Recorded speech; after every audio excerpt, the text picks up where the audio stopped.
Hello दोस्तों। तो आज अपन बात करेंगे कोच पोस्टुलेट्स के बारे में। कोच पोस्टुलेट्स को जो रॉबर्ट कोच ने डेवलप किया था, इसको समझने से पहले अपन एक छोटी सी स्टोरी के माध्यम से इसको पूरा कवर करते हैं कि कोच कोच पोस्टुलेट्स क्या है। तो अपन जैसे कि बात करते हैं कि अपन कोई भी जैसे एग्ज़ाम दे रहे हैं, मतलब रॉबर्ट कोच को इस क्राइटेरिया को मैं एक सिंपल लैंग्वेज में समझाने की कोशिश कर रहा हूँ। जैसे अपन कोई भी एग्ज़ाम देने जाते हैं तो उसमें कंडीशंस होती है कि आपको मतलब जैसे चार कंडीशंस है कि आपकी 10th की मार्कशीट लानी है, 12th की लानी है, आपके रोल नंबर होने चाहिए, मोबाइल नंबर होने चाहिए, तभी आप एग्ज़ाम के लिए फॉर्म भर सकते हैं। तो रॉबर्ट कोच ने ऐसे ही माइक्रो ऑर्गेनिज़म के बारे में बताया कि कोई भी माइक्रो ऑर्गेनिज़म डिजीज़ प्रोड्यूस करता है तो वो कैसे करता है। इसने चार शर्तें बताई थी, चार नियम बताए थे कि अगर इनको फॉलो करता है तभी वो डिजीज़ प्रोड्यूस कर सकता है।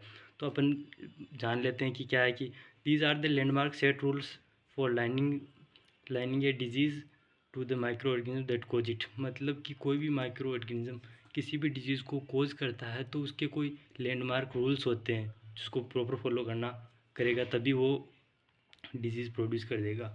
एज पर these postulates a microbe can be except responsible for any disease only if the certain criteria fulfilled। अगर मतलब कि कोई भी माइक्रो ऑर्गेनिज्म कोई भी डिजीज़ प्रोड्यूस कर रहा है तो वो जो नीचे चार दिए क्राइटेरिया दिया गया है उनको फुलफिल करेगा तभी वो डिजीज़ प्रोड्यूस कर सकता है, तभी हम उसको मानेंगे। तो जो ये क्राइटेरिया दिए गए हैं इसी को कोच पोस्टुलेट्स बताया गया, जो रॉबर्ट कोच ने दिया था इसी को कोच पोस्टुलेट्स बोला है। अब ये चार क्राइटेरिया कौन कौन से, अपन ने बात कर ली कि कैसे अपन समझने के लिए एक एग्जांपल समझा था। तो पहला बताया कि द माइक्रो ऑर्गेनिज्म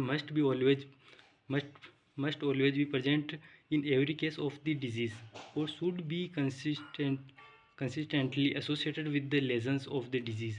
मतलब कि कोई भी डिजीज़ हो रहा है तो उसके जितने भी लेजन्स है उस सब में माइक्रो ऑर्गेनिज्म प्रेजेंट होना चाहिए। फर्स्ट क्राइटेरिया है कि जो भी जितने भी लेसन्स है उसमें माइक्रो ऑर्गेनिज्म प्रेजेंट होना चाहिए। और दूसरी बात है कि the micro organism should be isolated in pure culture from the lessons of the disease. मतलब कि जो जो भी ये लेसन्स है जितने भी उनमें से माइक्रो ऑर्गेनिज्म आइसोलेट होना चाहिए।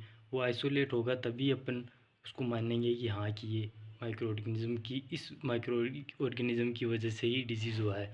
तो दो बातें हो गई कि पहला तो हर लेसन में प्रेजेंट होना चाहिए, दूसरा आइसोलेट होना चाहिए। थर्ड बात उन्होंने क्या बताई थी, थर्ड कौन सा क्राइटेरिया था, उन्होंने बताया कि when the isolate organism is inoculated into the healthy susceptible animal in the laboratory it must be cause the same disease।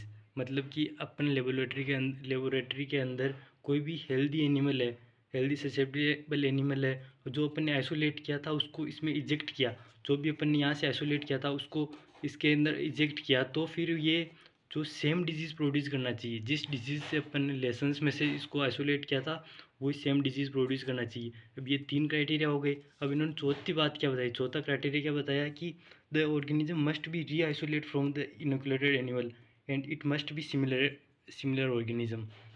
मतलब कि अपन ने तीन बात कर ली। तो चौथी बात है कि जो अपन ने लेबोरेटरी के अंदर एनिमल में जिसमें इजेक्ट किया था उसमें सेम डिजीज़ प्रोड्यूस हो रही थी, उसी सेम डिजीज़ में से फिर वापस जो उसी एनिमल में से अपन उसको आइसोलेट करेंगे तो वो आइसोलेट हो जाना चाहिए। मतलब उसके अंदर जो भी लेसन्स प्रेजेंट हुए उसमें वो प्रेजेंट होना चाहिए। यही बात रॉबर्ट कोच ने बताई थी, इसको मतलब कोच पोस्टुलेट्स बोल दिया। रॉबर्ट कोच जैसे आप तो इसके बारे में तो जानते ही, जिसने मतलब कि अपने मतलब कि बहुत सारे कोजेटिव एजेंट के बारे में भी बताया, जैसे स्पेसिफिक कोजेटिव एजेंट एंथ्रेक्स के बारे में बताया, ट्यूबरक्लोसिस के बारे में बताया, इन्होंने टीबी के बारे में बताया था, तभी इसको इनको नोबेल प्राइज़ मिला था मेडिसिन के अंदर 2005 में। तो ये आज का वीडियो कैसा लगा कमेंट में ज़रूर बताना, और नोट्स अच्छे से नोट्स और प्रीवियस ईयर क्वेश्चंस के लिए अपना टेलीग्राम चैनल है नर्सिंग नॉलेज, उसको ज्वाइन कर लेना, डिस्क्रिप्शन में उसका लिंक मिल जाएगा। थैंक यू दोस्तों।